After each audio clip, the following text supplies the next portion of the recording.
My angry bird system. Chapter 1. A system error in the grand design. The world split in two 22 years ago. The celestial flare, a silent wave of cosmic light, had gifted a fraction of the population with powers, creating the Adepti. The rest of humanity remained ordinaries. In this new world of heroes, villains, and power-based social ladders, Mitch was firmly, hopelessly at the bottom. He was currently hiding out in the least populated corner of the Staten Island U Library with his crew. "It's a matter of energy transference," Hayden Smith said, stroking his thin brown beard with analytic fervor. "When frostbite fights a pyrokinetic, the resulting thermal shock should theoretically create a vacuum." "So like a big steamy boom?" asked Max Yunt, a large, friendly guy who bore a striking resemblance to Chris Griffin.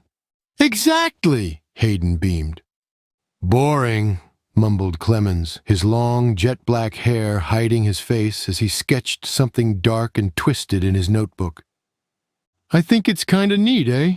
added Travis, the group's token Canadian, his brown afro bouncing as he spoke. Mitch made a noise of assent, but his focus was elsewhere. It was snagged, as it often was, by Ana Aguilar. She sat a few tables away, her fiery ginger hair a beacon in the dull library light. She was an adepti, a photokinetic who could bend light, and she was effortlessly beautiful. With a focused expression, she was practicing, weaving shimmering threads of gold into a complex, silent pattern above her textbook. Mitch's gaze drifted from the light show to her face, then lower, to the way her oversized college sweater hung off one shoulder, exposing a pale, delicate collarbone. A familiar, hopeless ache pulsed in his chest. She was in another universe. A greasy voice shattered his daydream. "Staring at things you can't have, Mitchie." Carter H. loomed over their table, his sycophant Michael H. flanking him. Carter's adept power was creating jarring sonic snaps, useless in a real fight, but perfect for being a campus menace. "She wouldn't spit on you if you were on fire, ordinary," Carter sneered, his eyes flicking between Mitch and Anna. The public humiliation was a hot poker in Mitch's gut. The shame was suffocating, quickly boiling into a pure, silent rage. He wanted to wipe the smug, arrogant smirk right off Carter's face. In that singular moment of intense fury, a blue screen flickered into existence in his vision. Extreme emotional state, detected, rage. Would you like to synchronize with the angry bird system? YN. Mitch physically jolted, thinking he was having an aneurysm. The impossible screen hovered in the air, a video game interface only he could see. Driven by desperation, he focused his entire will on the Y. Synchronization complete. Welcome, player Mitch. You are the sole user of this system. Turn your anger into power. New quest issued. Tutorial. Annoy the adept. Objective.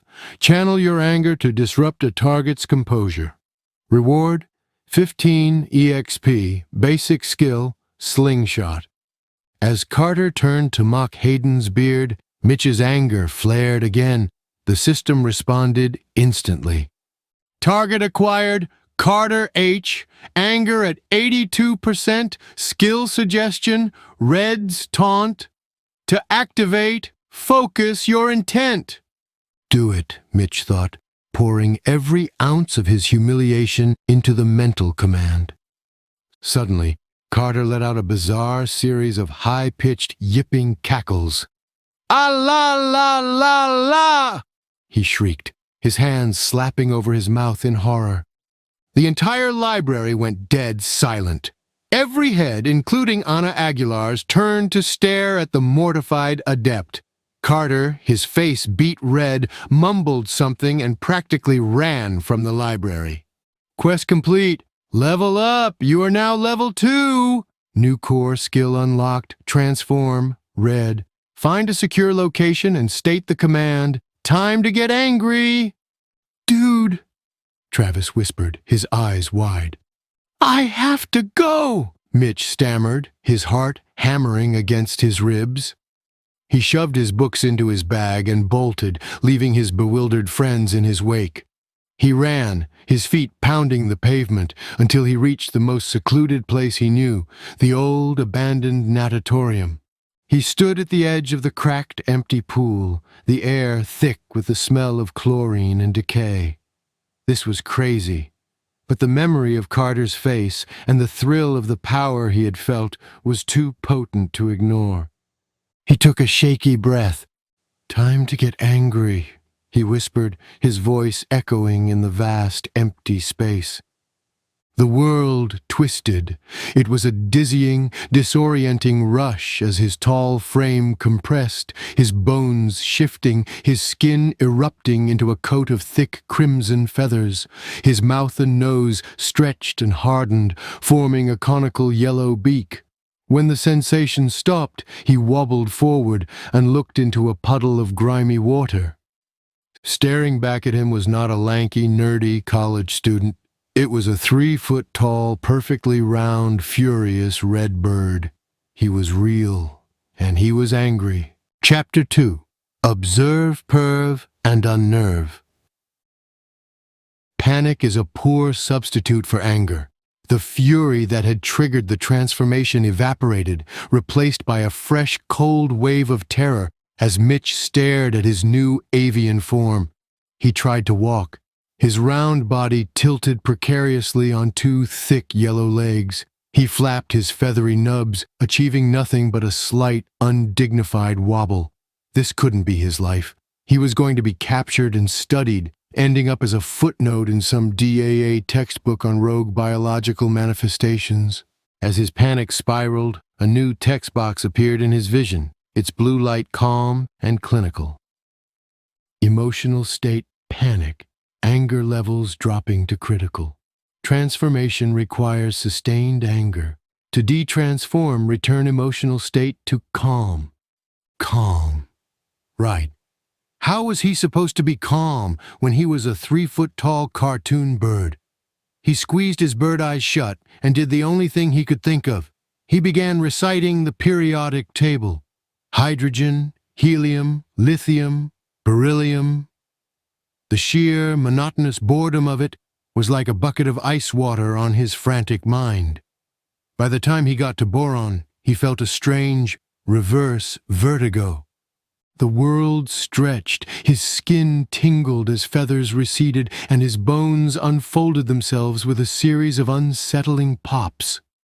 He collapsed onto the grimy concrete in his normal, lanky human form, gasping for air. He was him again. But his life was no longer his.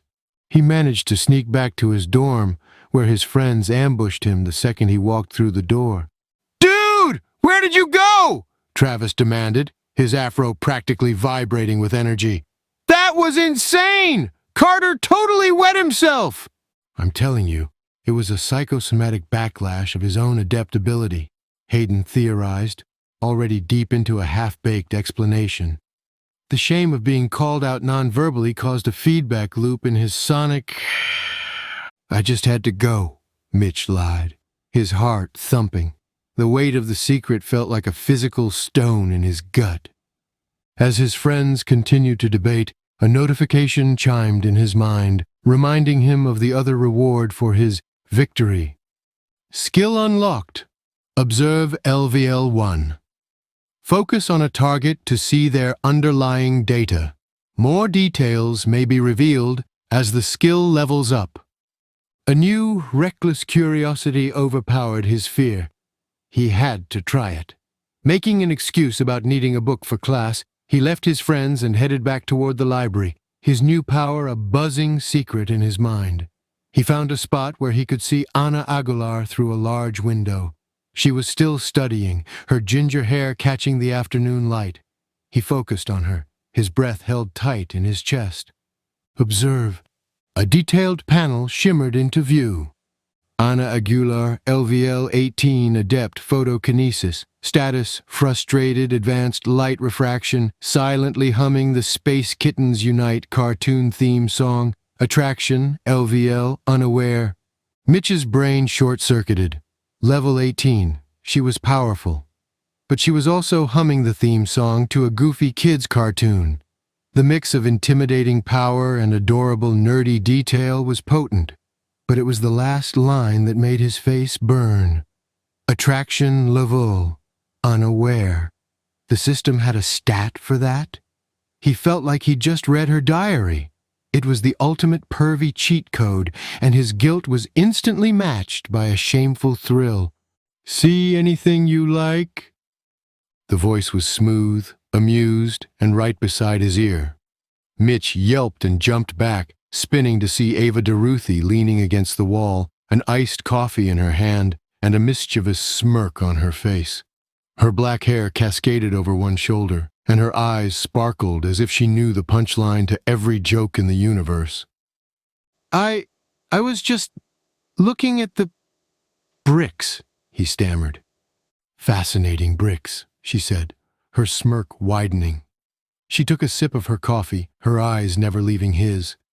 My adept power is probability manipulation. Good things just tend to happen around me. But it also gives me a feeling about things that don't fit, things that are out of place. She took a deliberate step closer. And my power has been screaming about you all day, mystery boy. She tapped her temple. You're an anomaly, and I love anomalies. Ava gave him one last, lingering look that felt like it could see right through his skin, then turned and sauntered away, leaving Mitch rooted to the spot, his blood running cold. A new notification popped up, its message feeling more like a death sentence than a quest. New threat detected. Ava DeRuthie, LVL, adept, probability manipulation. Status, intrigued, dangerous. Your secret is already at risk. The path forward grows more complex. Chapter 3. Arrival's Request. Mitch's dorm room felt less like a sanctuary and more like a prison. His friends kept asking questions he couldn't answer, and now Ava DeRuthie, a walking lie detector with supernatural luck, had him in her sights. His secret felt like a physical weight, a buzzing anxiety that made his skin crawl. He needed space. He needed his nest. He slipped out and made his way back to the abandoned natatorium. The moment he stepped inside, a sense of calm washed over him, followed by a familiar blue notification. Nest established, abandoned natatorium. You now gain a 5% EXP bonus for all training and system-related activities performed here. It was official. This grimy, forgotten building was his new home base, but the system wasn't done. New Quest issued a prickly alliance. Objective: your power is an anomaly. To survive, you need information that only a true adept insider can provide. Confront Marcus Weaver. Prove your worth. Reward: 100 EXP. New skill tree unlocked. Analysis. Confront Marcus? The guy who looked like he could punch through a brick wall? The system was insane, but it was also right. He couldn't hide forever. As if summoned by the quest itself, the heavy side door of the natatorium banged open, and Marcus Weaver strode in, his face set in a scowl. He was here to train. You again, Marcus said, his voice flat and cold. He dropped a heavy gym bag on the floor. I told you this was my spot. Get out. Maybe I like it here, Mitch shot back, a spark of Red's anger giving him a sliver of courage. Marcus's eyes narrowed. I'm not in the mood for games, Ordinary. He took a step forward, his fists beginning to glow with a faint, silvery, kinetic energy. Last chance! The old Mitch would have been a terrified smear on the pavement. The new Mitch, the one with a system, a nest, and a quest, stood his ground. He focused his gaze. Observe. Marcus Weaver, LVL 35, adept, kinetic enhancement. Status: annoyed, fatigued, power overuse, right knee microfracture, chronic worsening. The information was his only weapon, but as Marcus lunged, not with a punch but with a burst of speed that was too fast to track, Mitch knew words wouldn't be enough. He had to follow the quest. He had to prove his worth. "Time to get angry!" he yelled. The world twisted just as Marcus's fist was about to connect. Instead of hitting a lanky kid, his glowing punch slammed into a 3-foot-tall, perfectly round crimson bird. Whump! The sound was less of a crack and more of a dull, comedic thud, like hitting a giant dodgeball. Mitch, now as red, was sent flying, bouncing off the tiled wall with a loud boing and landing on his feet, completely unharmed. Marcus stared, his jaw slack with disbelief. "What the hell are you?" Mitch didn't answer. He just lowered his angry, cartoonish eyebrows and charged.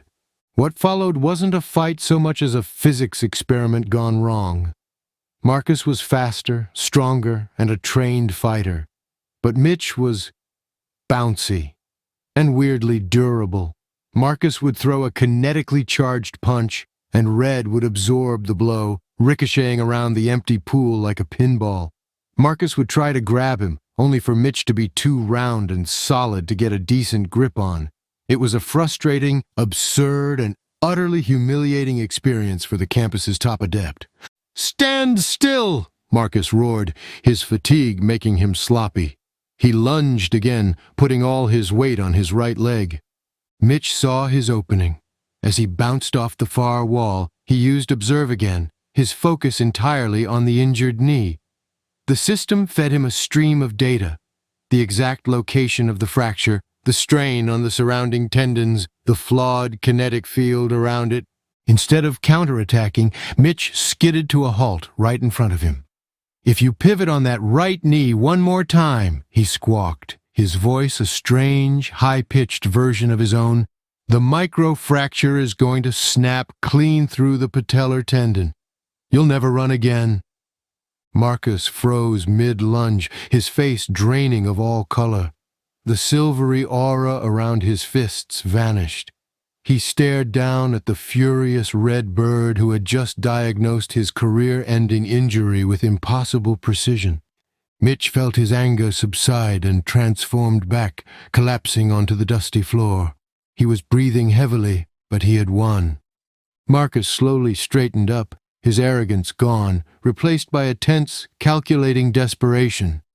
"You're no ordinary," he stated, his voice barely a whisper. "What are you?"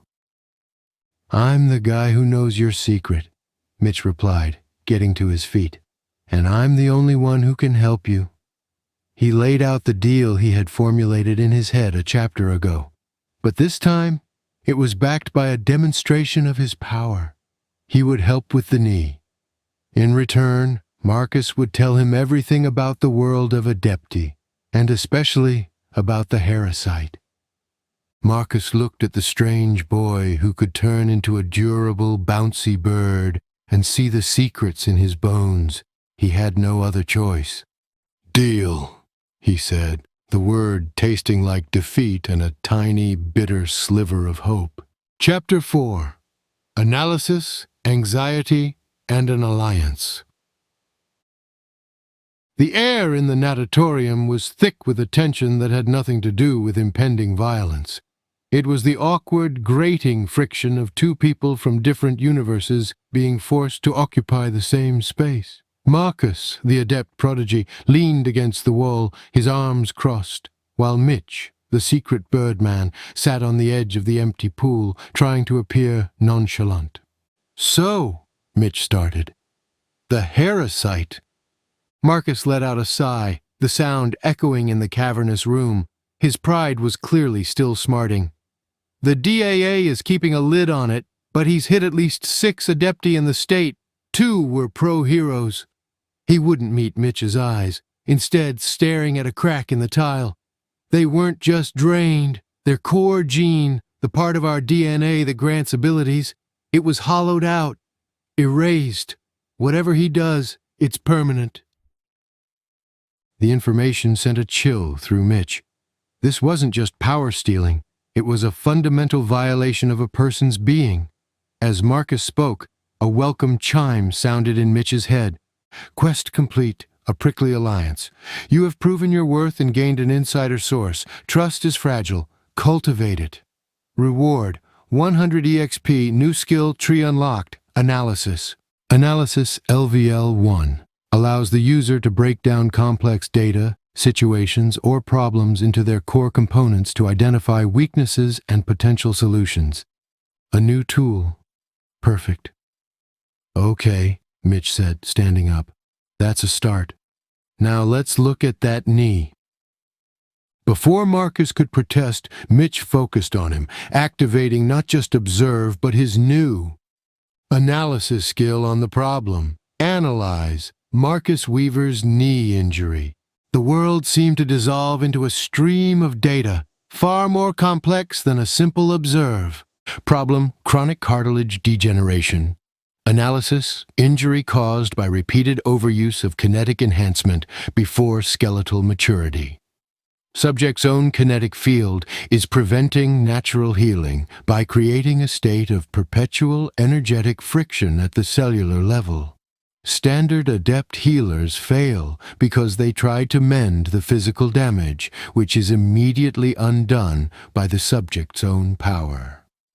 Potential solution: requires a precise application of neutral energy to counteract the kinetic friction, allowing the cells to enter a regenerative state. Source of neutral energy: unknown. Mitch blinked, the stream of information leaving him dizzy.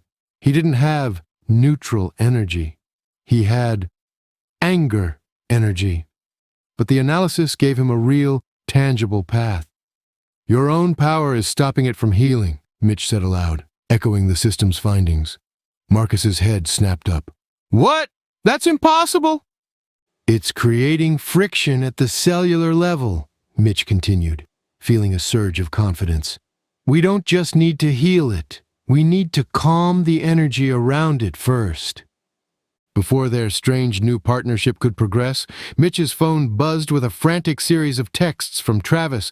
Dude, code red, ginger alert, get back to the dorm, now! A sense of dread washed over him. He made a hasty excuse to a bewildered Marcus and rushed back to his dorm, his mind racing.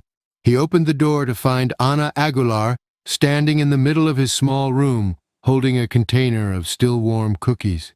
His friends were plastered against the far wall, trying to look casual and failing spectacularly. Mitch! Ana beamed, her smile a little too bright, a little too intense. I was so worried after you ran out of the library yesterday. I wanted to make sure you were okay, and that you were eating properly. Thanks, Mitch said, taking the cookies. He chanced a quick observe. Ana Aguilar, LVL 18, adept, photokinesis. Status: protective, Mitch. Worried, Mitch's safety. Determined, ensure Mitch's well-being. Her status had changed. The frustration with her homework was gone, replaced entirely by him. The intensity of her focus was unnerving. So, we'll just leave you two alone, Hayden said quickly, grabbing Travis and Max and practically shoving them out the door. Clemens gave Mitch a single, unreadable look before following. Anna's smile didn't falter. Your friends are nice, but they seem a little weak. You have to be careful who you associate with, Mitch. There are dangerous people out there. I can protect you. Her words hung in the air, a mixture of genuine care and unsettling possession. This was the beginning of the crazy love he'd have to navigate. He spent the next 20 minutes in an awkward dance of accepting her kindness while trying to gently push back against her sudden, suffocating concern. After she finally left, with a promise to check in on him tomorrow, Mitch collapsed onto his bed, his head spinning.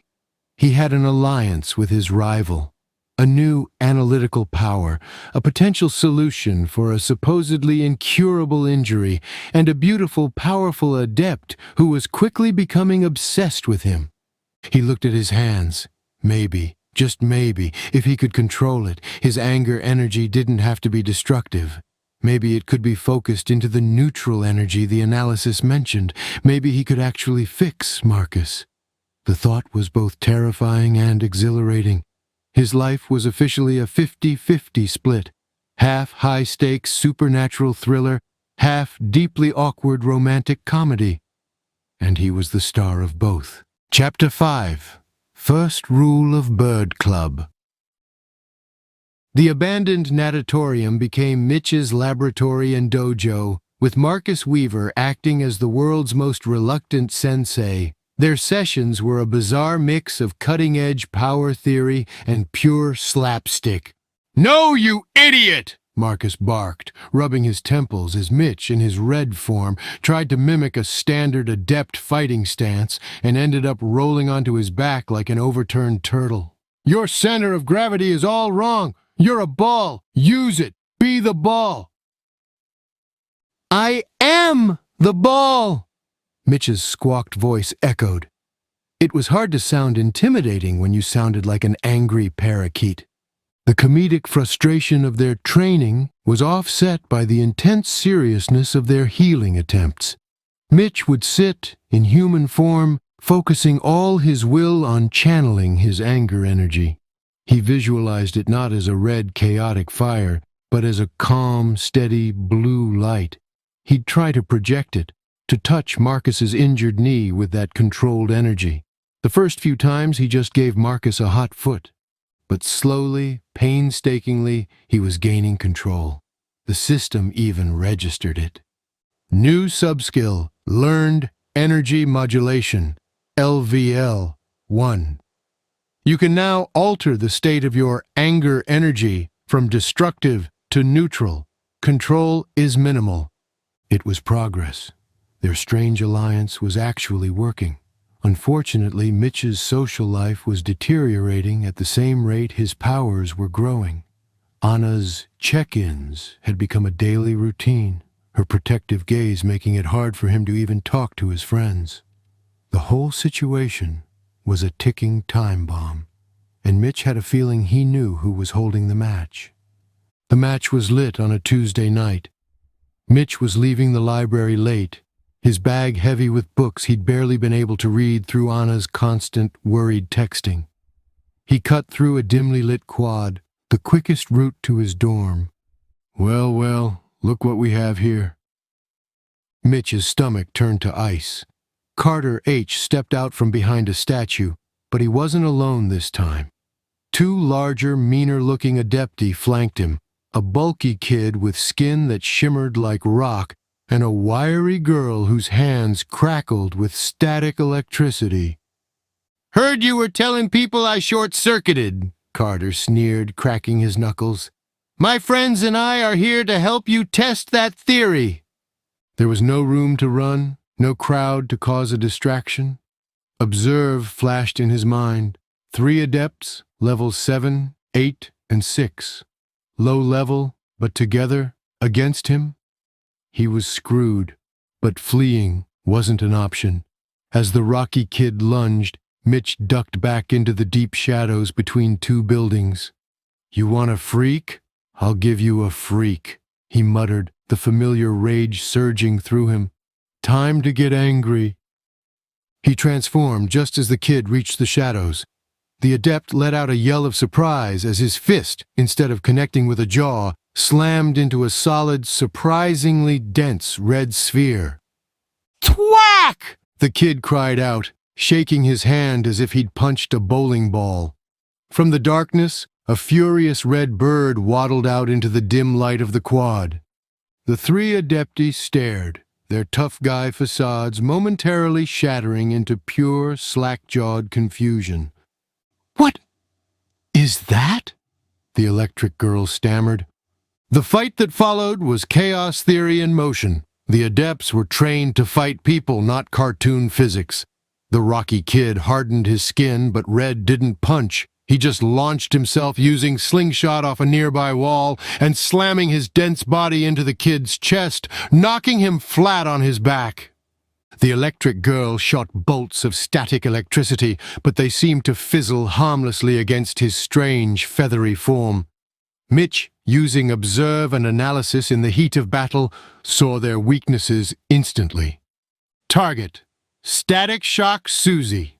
Analysis: relies on predictable, straight-line attacks, vulnerable to flanking. He ricocheted off a bench, his trajectory absurd and bowled right into her legs, sending her tumbling. Carter, seeing his backup failing, tried to use his sonic snap right next to Red's head. But Red didn't seem to have ears. The sound just bounced off his round body. Mitch retaliated by using Slingshot to launch a handful of gravel from the path right into Carter's face, making him yelp and stumble back. He had won. Bruised and terrified, Carter and his cronies scrambled to their feet and fled into the night, screaming about a demon bowling ball. Mitch, heart hammering with adrenaline, quickly detransformed in the shadows, his body aching. He'd done it. He'd survived his first real fight. He leaned against the wall, taking a deep breath, a triumphant grin spreading across his face. He didn't notice the figure watching from the rooftop of the adjacent building. Ava DeRuthi lowered the high-tech binoculars she'd luckily found in a lost-and-found box earlier that day. She had seen the whole thing, the confrontation, the transformation, the bizarre bouncing ball fight, and finally, the transformation back into nerdy, anxious Mitch. A slow, dangerous, and thoroughly delighted smile spread across her face. Her anomaly was so much more interesting than she could have ever predicted. The game had just gotten a whole lot more fun. Chapter 6. The Unofficial Investigation. Mitch didn't sleep. Every time he closed his eyes, he saw the bewildered, terrified faces of Carter's friends. He had won, but the victory felt dirty, the adrenaline curdling into a knot of anxiety in his stomach. He was walking to his first class, running on coffee and paranoia, when a voice spoke from right behind him, so close it made him jump. "For a giant round bird, you're surprisingly light on your feet." Mitch spun around to find Ava DeRuthi walking in lockstep with him, a knowing Cheshire cat grin plastered on her face. She was holding a box of donuts. Don't know what you're talking about," he stammered, his heart trying to beat its way out of his chest. "Right," she said, popping a bite of a glazed donut into her mouth. "Look, mystery boy, I'm not going to run to the DAA. Frankly, the DAA is boring. You are the opposite of boring." She nudged the donut box towards him. "But my silence comes at a price." "What do you want?" Mitch asked, his voice a strained whisper. "In," she said simply. "I want in on whatever this is. The bird thing, the secret meetings with Marcus Weaver, all of it. A guy with a secret power, a fallen prodigy. It feels like the start of a story my luck wants me to be a part of." "Don't try to shut me out," she added, her playful tone hardening for just a second. "I'm very good at finding doors that are supposed to be locked." Before he could argue, his phone buzzed. It was Marcus. The message was one word: natatorium. "Looks like the next chapter is starting already," Ava said, clearly having read the message over his shoulder. "Let's go." Mitch, feeling utterly railroaded, found himself walking to his nest with the girl who had become his blackmailer, his potential ally, and the president of his one-person fan club, all in the span of 30 seconds. Marcus was already there, pacing restlessly. He stopped when he saw Ava.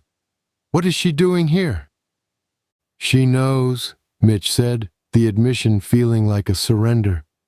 "I know that he's a cartoon and you're his grumpy handler," Ava supplied cheerfully. "Now, what's the emergency?" Marcus shot Mitch a murderous glare before sighing in resignation. His news was too urgent for petty arguments. "The Harrisite! He hit someone here, on campus!" The name landed with a physical weight. "Who?" Mitch asked. "Julian Devereaux, fencing club captain." "A telekinetic," Marcus said, his voice grim. "They found him in a locker room at the athletic center this morning. Catatonic. His power signature is just gone. The DAA has the whole place locked down. The threat was no longer a news report. It was here. It was real. So we go look, Ava stated, as if it were the most obvious thing in the world. It's a DAA quarantine zone, Marcus scoffed. We can't just walk in. You can, Ava said, pointing at Marcus. You're Marcus Weaver. You can flash your student ID and say you're consulting. And we, she said, looping her arm through Mitch's, are his emotional support ordinaries. The plan was insane. It was stupid. It worked perfectly. Marcus, with his campus celebrity status, managed to bluff their way past the outer cordon of DAA agents. They found the locker room taped off, but a side door had been, luckily, left unlocked. The room was cold, the air sterile with the smell of DAA investigative chemicals. Mitch focused, his skills at the ready. He used Observe on the spot where Julian was found. Location, crime scene. Residual energy, faint traces of telekinetic power. Victim, unidentified energy signature. Attacker. I need to get closer, Mitch whispered. He knelt down, pretending to tie his shoe, and activated his new skill. Analyze. Unidentified energy signature. The world fractured into code. His mind was flooded with information, far too much to process, but one line of data glowed brighter than the rest. Analysis complete. Primary component, bioenergetic absorption pattern. Secondary component, trace elements of synthetic polymer. Conclusion, the energy signature is not from a standard adept power. It is partially biological, partially artificial. Mitch stood up slowly, his mind reeling. This wasn't just an adept, he said, his voice low. The power that did this, it wasn't born, it was built. Marcus and Ava stared at him. Their simple hunt for a supervillain had just become infinitely more complicated. They weren't just chasing a person, they were chasing a ghost from a laboratory. And as the reality of their unofficial investigation settled in, Mitch knew that his days of worrying about bullies and crushes were officially over. He was in the deep end now, with a fallen star, a chaos magnet, and a secret that could get them all killed. Chapter 7. The Unstable Triangle. Artificial? Marcus paced the length of the natatorium, the word hanging in the air between them. Like a tech-based power? That's impossible. The DAA has banned all research into synthetic abilities since the Iron Angel incident. The DAA also banned my mom from putting peanuts in my lunch, but that didn't stop her, Ava quipped, perched on the high dive. Laws are for people who get caught. Our guy is obviously very good at not getting caught. Mitch sat on the bleachers, his mind replaying the data stream from his analysis. It wasn't just tech. It was a hybrid, part biological, part synthetic, like someone grafted a machine onto a soul. The description made his own skin crawl. They were in way over their heads. His new, terrifying reality was put on hold the next day by the far more immediate terror of his social life. He was in the library, ostensibly studying, but actually using a quiet corner to analyze their slim leads on his system's interface, when Anna sat down directly opposite him, placing a thermos on the table with a firm thunk. I brought you some herbal tea, she said, her smile bright and unwavering, to help with stress. Oh, thanks, Anna, Mitch said, unnerved. He did a quick, guilty observe. Anna Aguilar, LVL 18, adept photokinesis. Status, devoted, Mitch, monitoring for threats. Before he could properly short-circuit, Ava slid into the chair next to him. Mitch, my darling anomaly, she began, completely ignoring Anna. I had a thought about our little science project. Anna's smile tightened by a millimeter. Her eyes, which were usually a warm green, turned to chips of ice as she looked at Ava. Mitch is studying. He needs to focus. Oh, I'm sure he can multitask, Ava purred, leaning closer to Mitch. This is about that synthetic problem we were discussing. I think I know where... I really think he needs to be left alone, Anna interrupted, her voice dangerously sweet. A faint shimmer of light, almost invisible, began to coalesce around her hands. Mitch felt like he was trapped between two high-voltage power lines. This was it. The crazy love was going nuclear. Guys, he said, a little too loudly, earning a shush from the librarian. It's fine. Ava, we can talk later. Anna, thanks for the tea.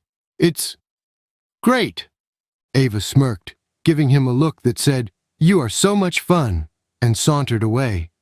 Anna's glow subsided, her devoted smile snapping back into place. The rest of the study session was suffocating. Mitch knew he had to do something drastic. He needed Marcus fully on his side. That night, he met Marcus at the nest. All right, Mitch said, taking a deep breath. Let's do this. Lie down. Marcus looked skeptical but did as he was told, stretching out on a dusty gymnastics mat. What are you going to do? Squawk at it. I'm going to modulate my energy, Mitch said, trying to sound confident.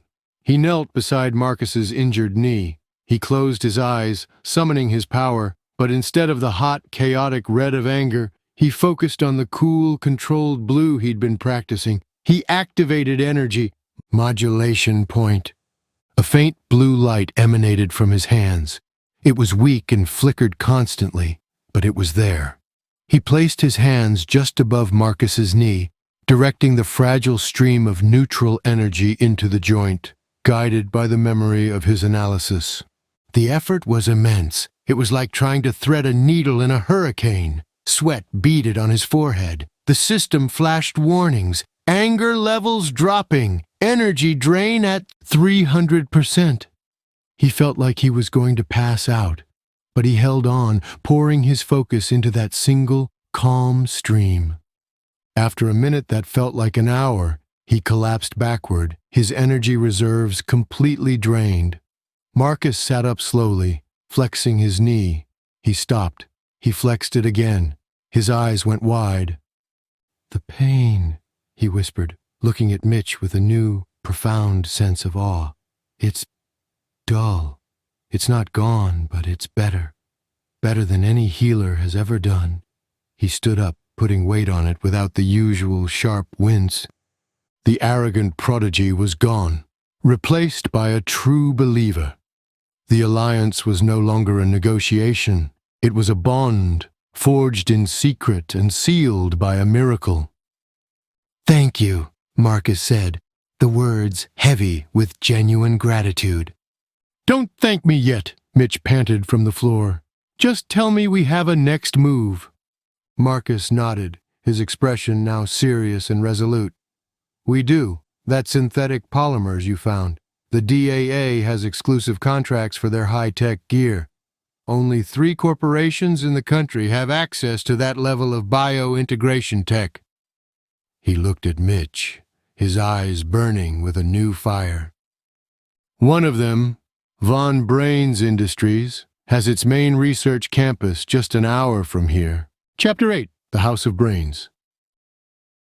Von Brains Industries' research campus looked less like a corporate office and more like a fortress. A sleek, black glass monolith surrounded by electrified fences and patrolling security drones, it loomed over the highway like a monument to corporate paranoia.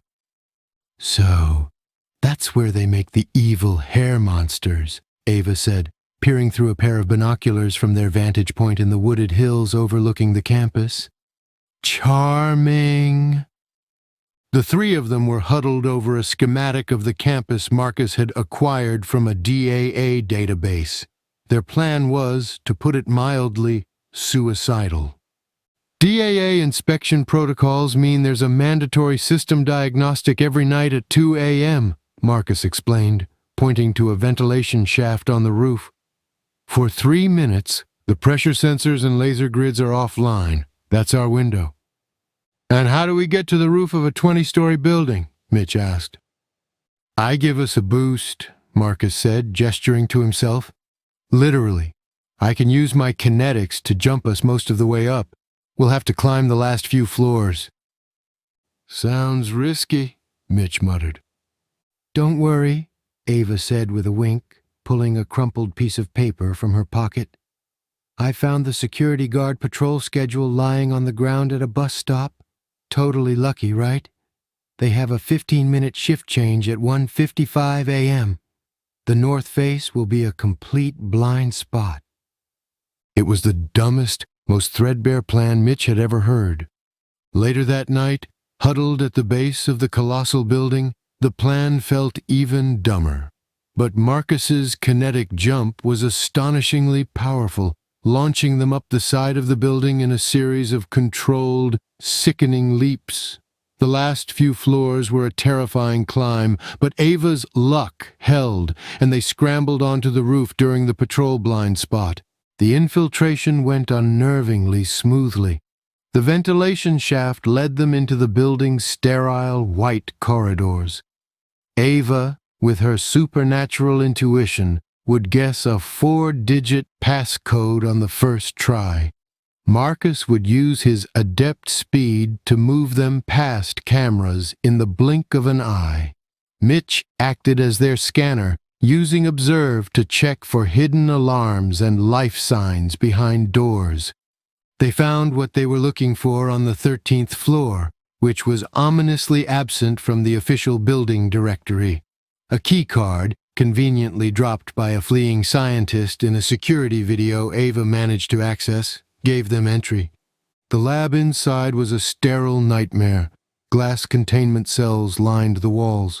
Most were empty, but 2 held the blank-eyed, catatonic figures of Adepti Mitch recognized from news reports.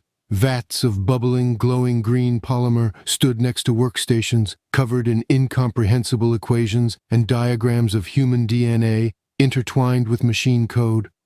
On a central monitor, a project file was left open. The title was Project Chimera Phase 1. The project lead signed at the bottom of the page was a name that made Mitch's blood run cold. Dr. Ashton von Brains. We need to go, Marcus whispered, his face pale. We have what we came for. But as he turned, the door behind them hissed shut. A figure stepped out from a darkened alcove.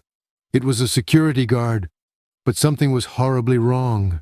His movements were jerky, unnatural, like a puppet on strings. His eyes were milky white, and his hair was moving. Long black strands slithered from his scalp, stretching and hardening into glistening, sharp needles. Observe. Parasite construct, level 25 biomechanical puppet. Status, controlled, remote host. Primary objective, neutralize intruders. Analysis, host body is a decoy. The hair is the true organism Sadr weapon. Severing the connection to the scalp is the only way to disable it. Get back! Mitch yelled, shoving Ava behind him just as the construct fired a volley of hardened hair needles. The projectiles embedded themselves in the wall where they had been standing. Marcus lunged, his fists glowing, but the construct was unnaturally fast. It met his attack not with strength, but with a swarm of lashing hair whips that forced him back. The creature had no fighting style. It was pure, chaotic offense. Ava yelped as a stray whip of hair wrapped around her ankle, pulling her off her feet. Rage, pure and hot, flooded Mitch's system. He didn't even have to think the words. His body erupted into its crimson, avian form.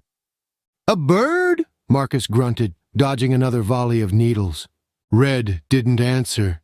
He zeroed in on the analysis. Sever the connection to the scalp.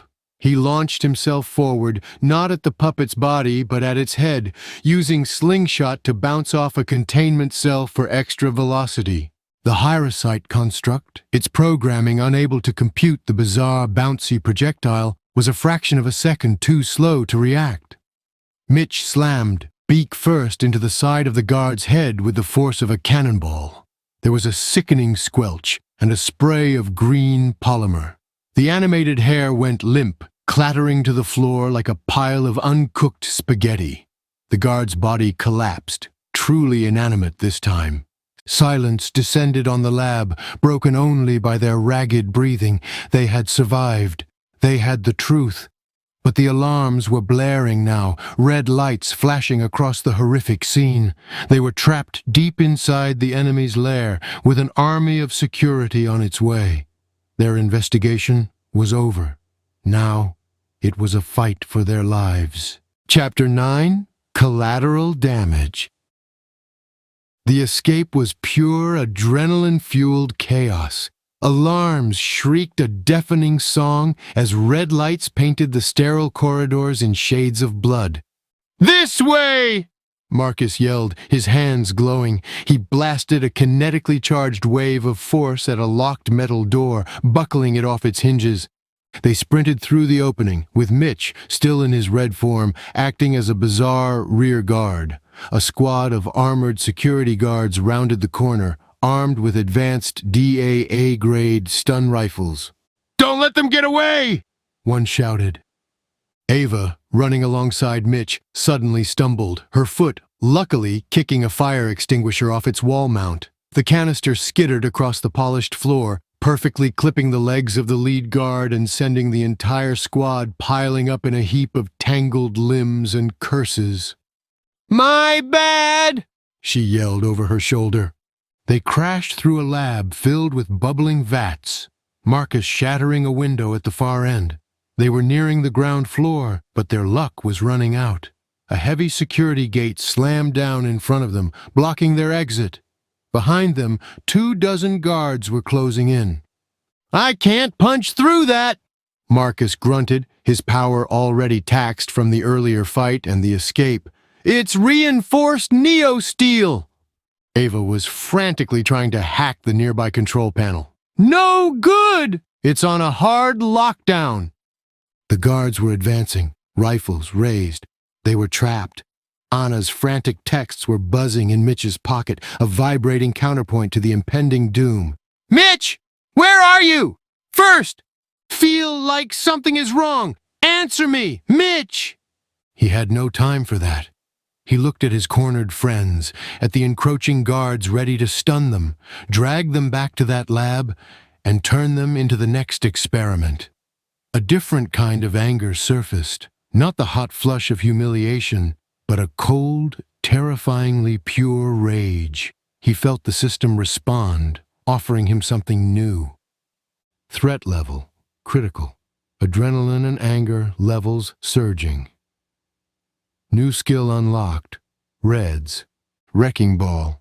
He didn't need to read the description. He focused on the reinforced gate, took 2 steps back, and his entire round body began to spin, glowing with a violent crimson energy. He became a living cannonball, a vortex of fury. He launched himself at the gate. The impact was deafening. The neo-steel door didn't just buckle. It exploded outward in a shower of twisted metal, sending the guards on the other side flying. The concussive blast echoed back into the corridor, throwing the guards behind them off their feet. The entire building seemed to groan in protest. Mitch, back in his normal red form, stood in the smoking, mangled hole where the gate used to be. He turned his head and looked at the moaning, incapacitated guards. He saw the terror in their eyes, and a quiet, dark part of him, a part he hadn't known existed until this moment, found it satisfying. They didn't wait to see the aftermath. They sprinted out into the night, vanishing into the woods, just as a fleet of sirens descended on the campus. Their hideout was a cheap, musty motel room 20 miles away, paid for with cash from Ava's lucky find in a discarded wallet. The mood was grim. Marcus was slumped on a chair, shaken by the casual horror of Von Brain's experiments. Ava, for once, was quiet, her usual smirk replaced by a tense, thoughtful frown. Mitch stood by the window, ignoring the 100th frantic text from Anna. He felt strangely calm. The adrenaline had faded, leaving behind a cold, hard clarity. He had done more than just escape. He had dominated. He had destroyed. He caught his reflection in the grimy window pane and for the first time used observe on himself. Mitch, level 13. Status, energy depleted, emotionally hardened, anger threshold lowered. Anger threshold lowered. The system was telling him that the rage was closer to the surface now, easier to access. The thought didn't scare him. It felt efficient. He had protected his friends. He had neutralized the threat. The collateral damage, the sheer terror he had inflicted, felt like a reasonable price to pay. Ava looked up, her perceptive eyes studying his face. "You good?" she asked, her voice low. "I'm fine," Mitch said, and the scary part was, he wasn't lying. He looked back at his reflection, at the stranger staring back with his own face. The nerdy kid who was afraid of Carter H. was gone. In his place was someone who had stared into the abyss of a corporate lab and had made the abyss flinch first. Here is Chapter 10, continuing the 15-chapter story. Chapter 10, The Chuck Offensive. The stale air of the motel room was thick with the ghosts of the previous night.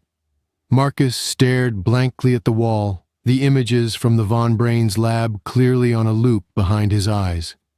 Ava, quiet and observant, was watching Mitch. "That thing you did," she finally said, breaking the silence. "The wrecking ball." "I had to get us out," Mitch replied, his voice flat. "I'm not judging," Ava said, standing up and walking over to him. She looked him directly in the eye, her usual mischievous glint replaced by a sharp, serious intensity. "I'm convinced. The DAA, the pro-heroes, they're all playing by rules that guys like Ashton Von Braun's threw out the window. What you did last night, that was speaking his language." She crossed her arms. "You were scary. Good. He needs to be scared." In that moment, her allegiance shifted from a curious tag-along to a true partner. She saw his terrifying power not as a flaw, but as a feature.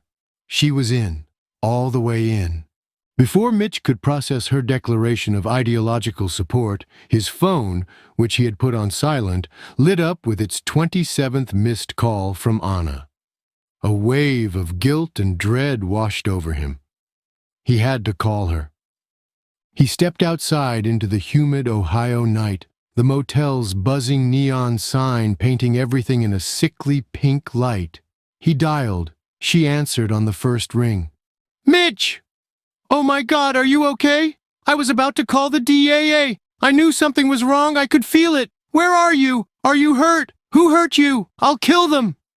Her voice was a frantic, high-pitched waterfall of panicked affection. "Whoa, Anna, calm down," Mitch said, wincing. "I'm fine. I just went on an impromptu camping trip with my friends." "Camping? In the middle of the week? Without telling me?" Her tone shifted from panic to a sharp, wounded suspicion. "Are you with her? With Ava?" "What? No, it's just me and the guys.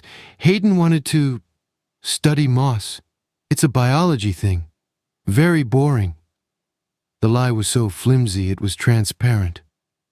"Send me your location. I'll come pick you up. It's not safe for you to be out there alone." "No," Mitch said too quickly. "Don't do that. The moss is very remote. Bad cell service. I'm breaking up now. Kshh," he added, making a terrible static noise with his own mouth before hanging up. He leaned against the wall, his head throbbing. His crazy love problem was escalating into a crazy love potential stalker problem. He retreated to the room just as a new system notification illuminated his vision. It was a result of his brutal improvisation at the lab. Extreme feat of aggression and speed unlocked Chuck's blitz. "Congratulations! You have unlocked a new transformation form. Chuck." Chuck, Yellowbird, sacrifices the durability of red for a massive boost to AGI and a new set of speed-based abilities. To activate, focus on speed and state the command, "Gotta go fast."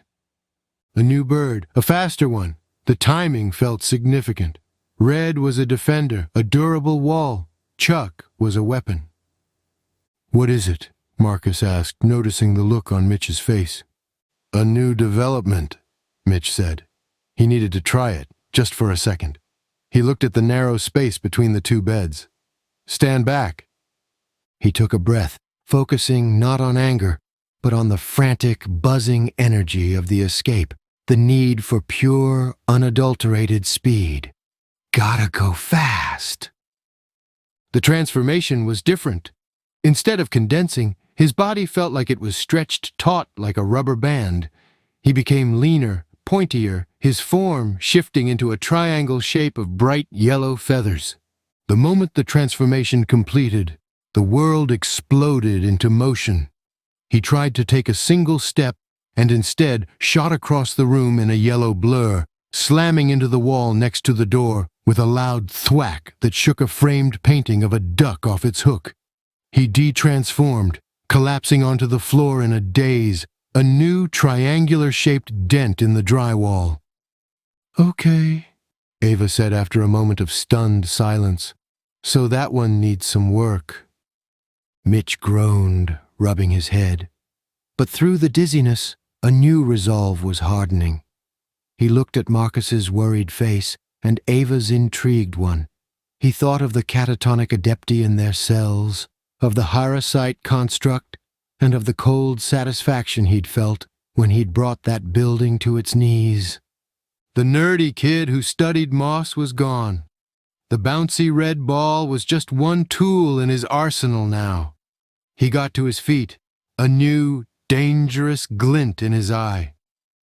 "We're done hiding," he announced, his voice ringing with a confidence that startled even himself. "We're done reacting. We know who Ashton Von Brains is, and we know where he works." He looked at his two unlikely allies. "It's time we went on the offensive. It's time we started hunting him." Chapter 12, Keynote of the Damned. The Global Tech Summit was a temple of corporate self-congratulation. Men and women in sharp suits milled about the glass and steel lobby of the skyscraper, sipping champagne and making deals worth more than small countries. It was the last place anyone would expect a battle for the future of humanity. Mitch and Ava stood in the crowd, looking completely out of place. Mitch was wearing a borrowed suit that was too tight in the shoulders, and Ava was in a sleek black dress she'd found on a clearance rack. A dozen hidden lockpicks and gadgets concealed in its seams. Marcus, their eye in the sky, was patched into their comms from a van parked across the street, monitoring security feeds. "Ashton's heading to the main stage," Marcus's voice crackled in Mitch's ear. "Keynote starts in 5. This is your only shot to get to him backstage without passing through a dozen adept bodyguards." "On our way," Mitch murmured. They moved through the throng, Ava's luck creating a seamless path. A waiter would stumble, distracting a guard.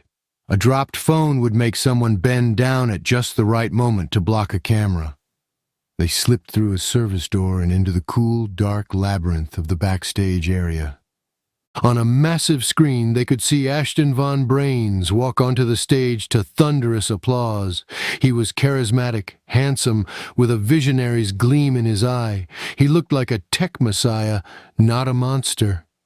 He began his speech, talking about a future free from the limitations of the flesh, about perfecting humanity.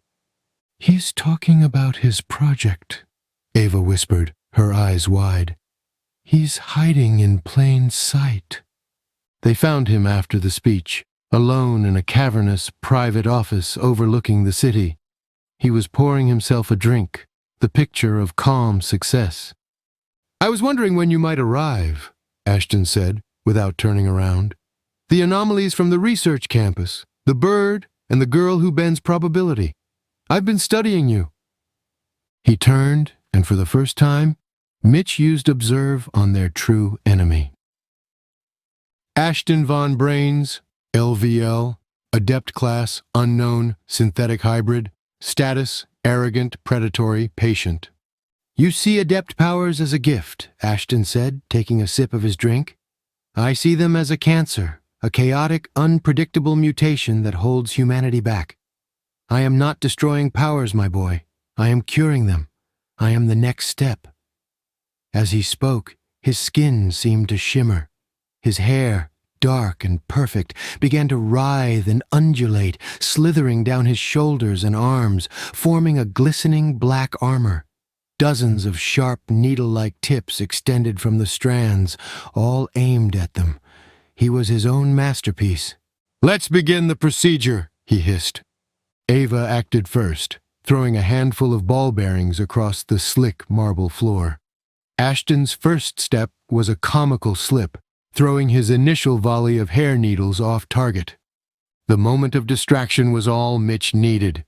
"Gotta go fast!" He transformed into Chuck, a yellow bolt of lightning. He zipped across the room, his goal not to attack Ashton, but to grab the heaviest thing he could find, a large, modernist metal statue. With his incredible speed, he flung it at the villain. Ashton simply raised a hand, and a wall of hardened hair erupted from the floor, catching the statue with a loud clang. The fight was on. It was a battle of precision versus chaos. Ashton's hair was 1,000 weapons at once, spears, whips, shields. But he was one man. Mitch and Ava were a two-person nightmare. Ava's power was in full effect. A sprinkler head would burst directly over Ashton's head, blinding him for a second. A heavy light fixture would suddenly short-circuit and swing down from the ceiling. Mitch switched between his forms seamlessly. As Chuck, he was a blur, dodging the deadly hair attacks and creating openings. As Red, he was a durable cannonball, absorbing blows meant for Ava and using Red's wrecking ball to smash through Ashton's defenses. They were winning. Ashton, for all his power and intellect, couldn't adapt to their sheer, unpredictable synergy. He was being pushed back, his perfect suit now torn, his calm demeanor cracking into a snarl of fury. "Impressive," he spat, dodging another one of Ava's lucky environmental hazards as a window washer's platform swung in and smashed the window behind him. "But you rely on each other, a critical design flaw." Before they could press their advantage, Ashton slammed his hand on his desk, hitting a hidden button.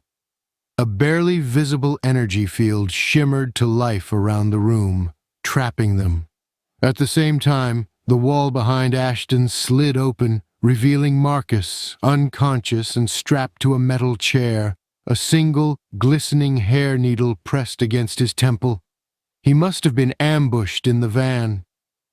"Let's try this again," Ashton said, a triumphant, cruel smile spreading across his face.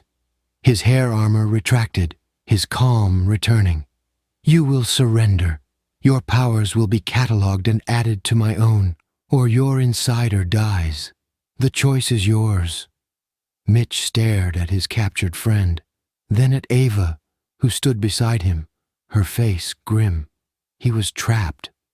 Ashton had targeted his biggest weakness after all, not his power, but his friends. The rage that began to build in his chest was colder and deeper than anything he had ever felt before. Chapter 13. The Mighty Eagle. "A touching stalemate, wouldn't you agree?"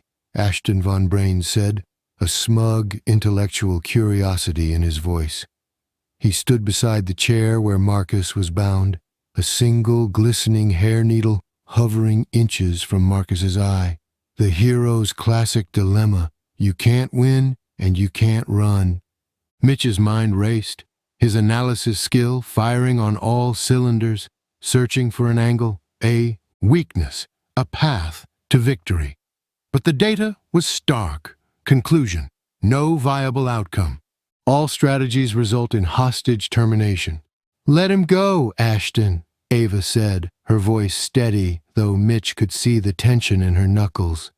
"You want us? You've got us. He's no threat to you."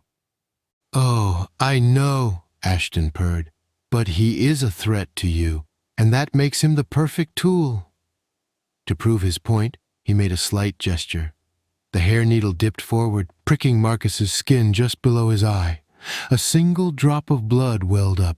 Marcus, though unconscious, flinched in his bonds. That single drop of blood was the spark that ignited the bonfire. Mitch saw red. Not the comical, bouncy red of his usual transformation, but a deep, world-ending crimson. He saw all of it. The library, Carter's sneer, the lab, the dead look in the drained adept's eyes, his friend's murder in the alley, Anna's heartbroken face, and now Marcus, helpless and bleeding.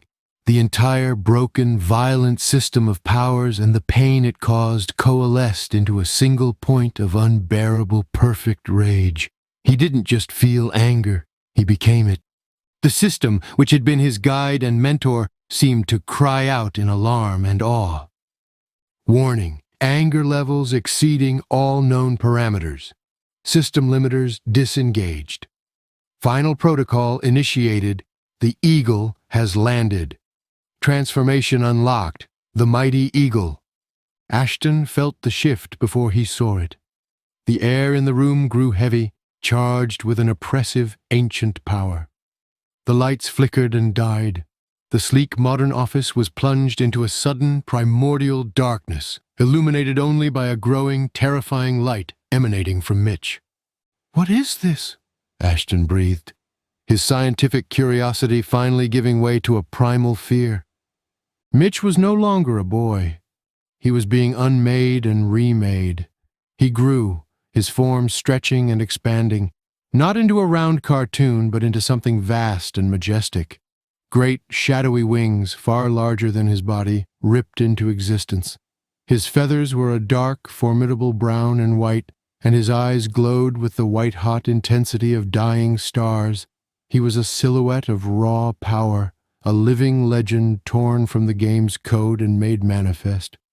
The energy shield Ashton had erected flickered and shattered with a sound like breaking glass, undone not by force, but by the sheer presence of the being in the room. The mighty Eagle let out a cry. It was not a squawk or a screech, but a sound of cosmic judgment, a sound that shook the skyscraper to its foundations and made the glass of the windows spiderweb.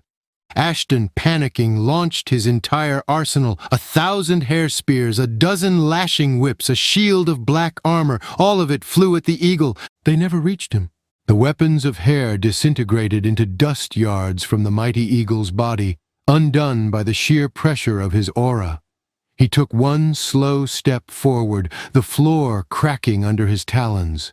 Ashton von Brains, the man who saw himself as the next step in evolution, was reduced to a stammering, terrified animal. He tried to run. The mighty Eagle moved. It wasn't the frantic blur of Chuck. It was an act of inevitability. He crossed the room in an instant that seemed to last an eternity, his massive, shadowy form eclipsing the terrified scientist. He raised a wing, not to strike, but to simply pass through him. There was no sound, no explosion. For a single, silent moment, Ashton von Brains's body became translucent, filled with the Eagle's blinding white light. Then he was gone. Not dead, not teleported, erased.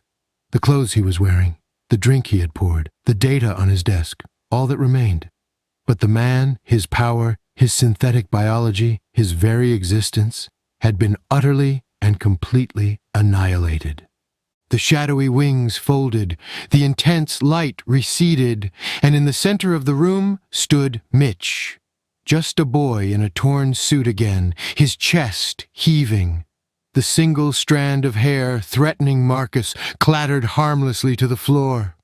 Ava stared, her face a mask of pure shock and terror. She had wanted him to be scary. She had wanted him to speak their language. But this was not a language. This was the final word. She looked at the boy who had just erased a man from reality with a silent, effortless gesture. She wasn't looking at her partner anymore. She was looking at a god, and she was terrified of what he would do next. Chapter 14. The Cure. Marcus woke up with a gasp, his hands flying to his face. The single drop of dried blood was the only evidence of what had happened. The office was pristine, silent, and empty, except for Mitch and Ava staring at him with hollowed-out eyes. Where's Ashton?" Marcus asked, his voice groggy. Ava opened her mouth, then closed it. How could she explain?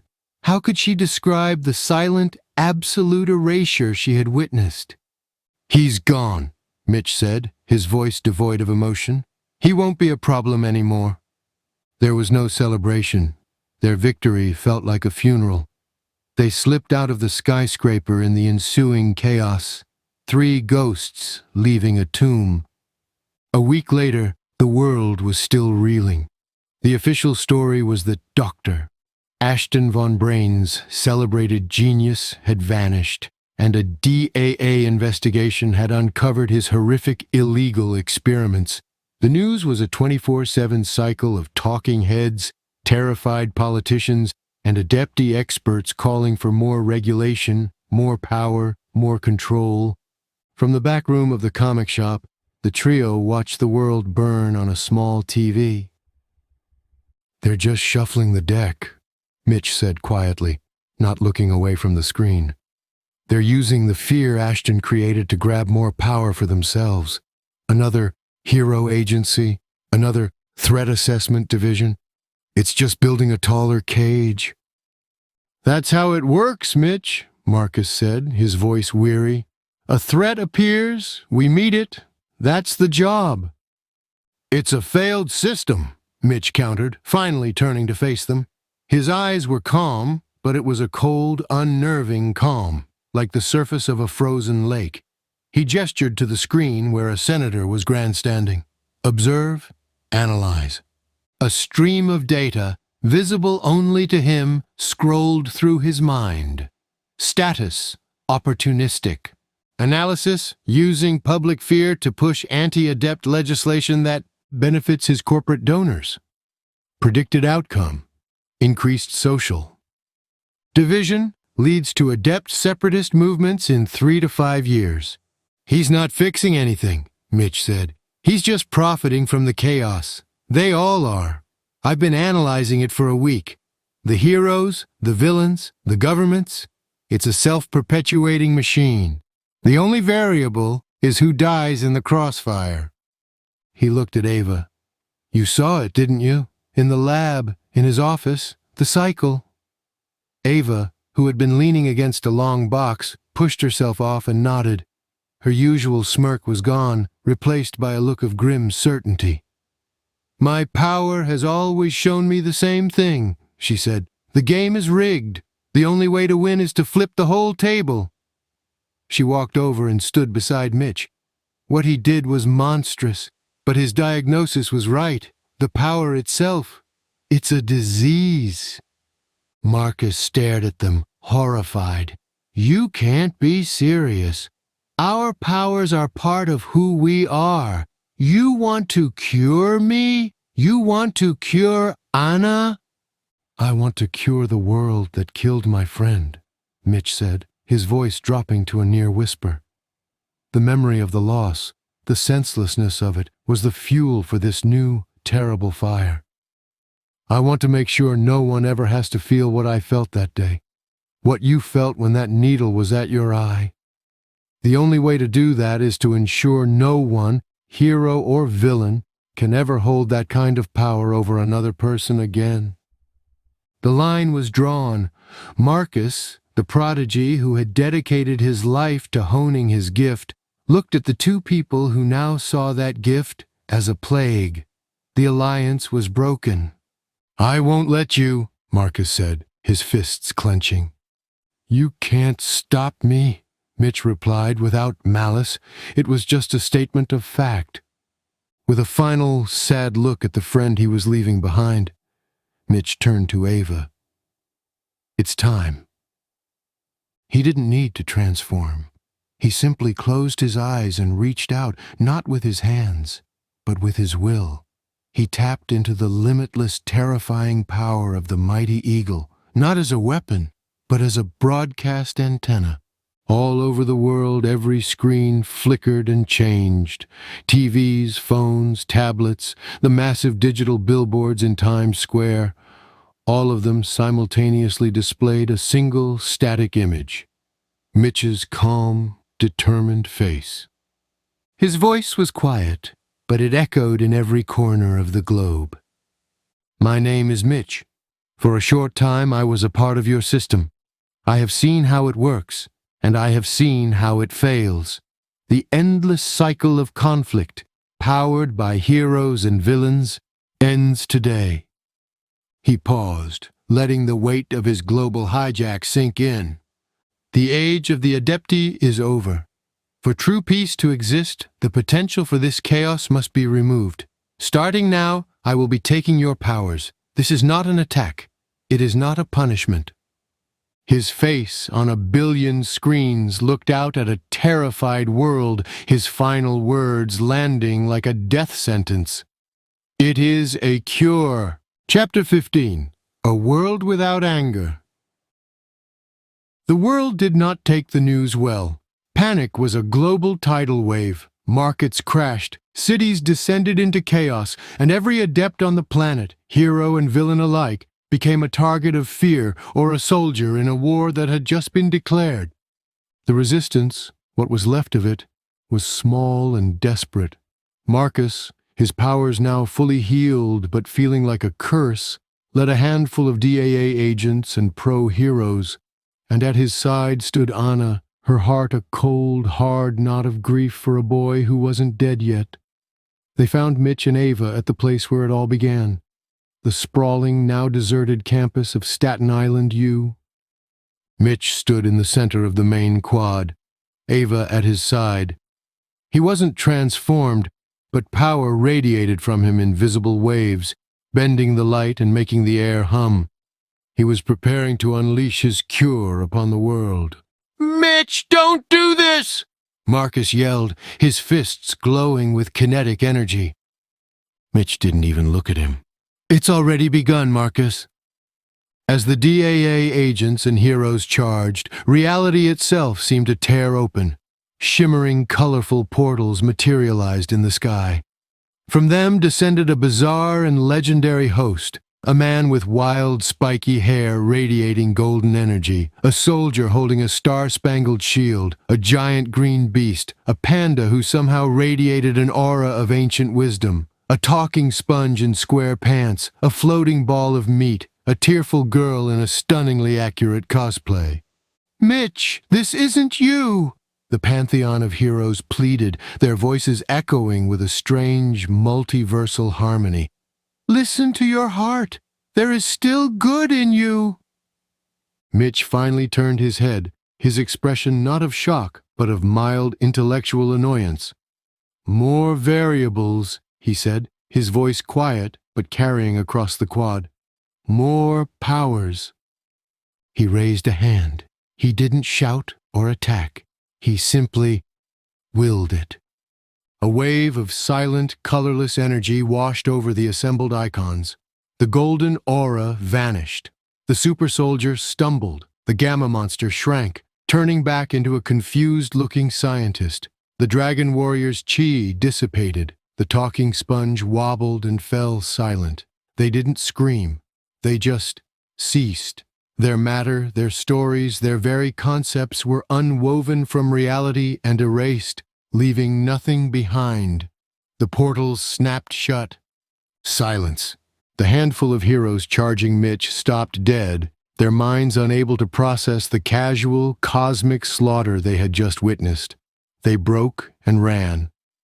"Now you see," Mitch said, turning his gaze to Marcus and Anna.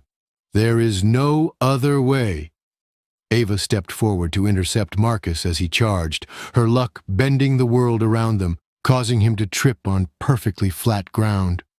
The final confrontation was left to them. Anna walked forward alone, tears streaming down her face. She didn't ready a light construct or take a fighting stance. She just walked toward the boy she had loved. "Mitch," she whispered, her voice breaking. "Please, look at me, the real me. Not a stat, not a variable, just Anna." Mitch looked at her. For the first time, a flicker of something ancient and sad crossed his face. The cold, logical God faltered for just a microsecond.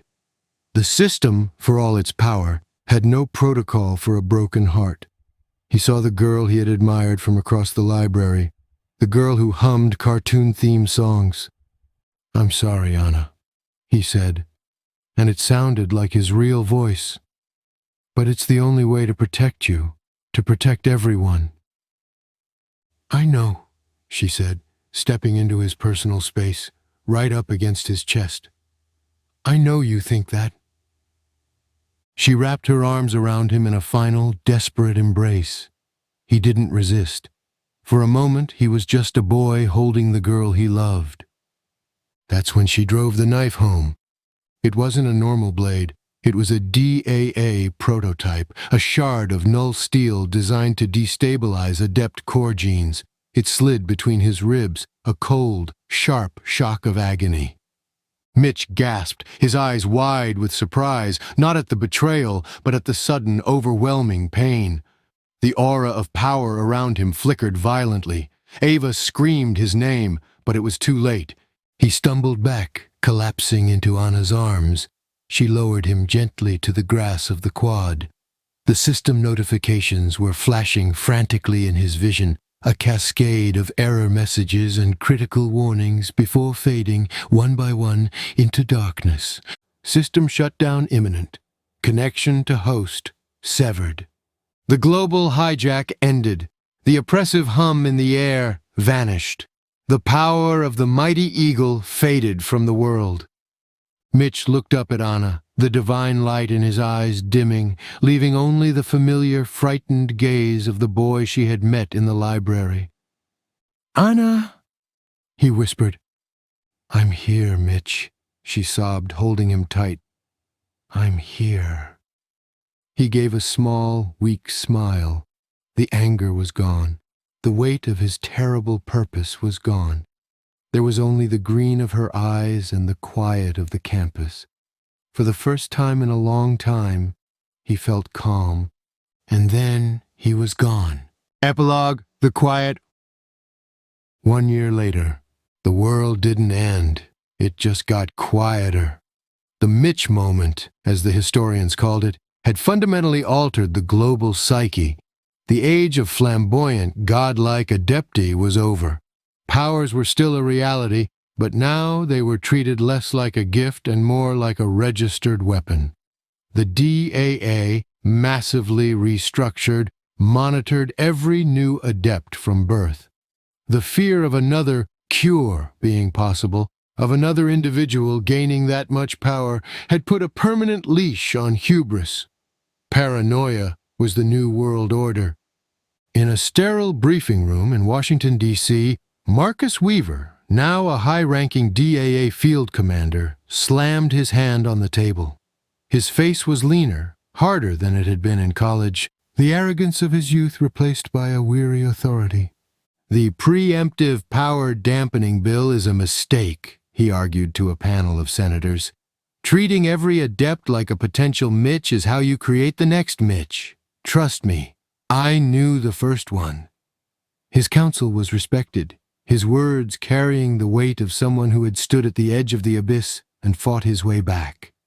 At Staten Island U, 4 friends sat at their old library table. They were seniors now, on the cusp of graduation.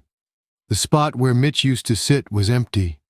"Saw they're finally tearing down the old natatorium," Travis said quietly into the silence. "Good," Hayden replied, adjusting his glasses. "Too many memories." Max Yunt just nodded, unwrapping a sandwich. Clemens, ever silent, slid his sketchbook into the center of the table. He flipped it open to the last page. It wasn't one of his usual dark, twisted figures. It was a simple pencil drawing of 5 nerdy kids, laughing around that very table. Mitch was in the center, a goofy, happy grin on his face. It was from a time before the system, before the anger, before everything. Miles away, in a rain-slicked European capital, a notoriously corrupt politician suffered a catastrophic setback. A server containing his darkest secrets was accidentally wiped by a janitor.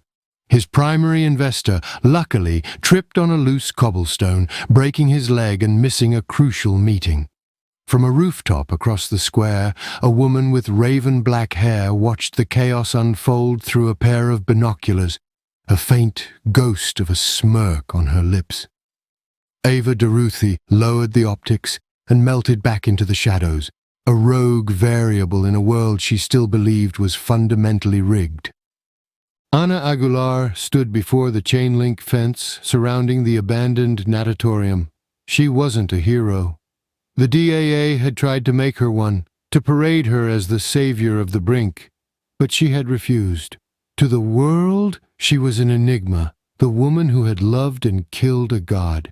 She wasn't the obsessive girl from the cafe anymore, nor the broken soldier from the quad. She was just Anna, a young woman with a quiet sadness in her eyes and a power she rarely used. She knew the truth the politicians ignored.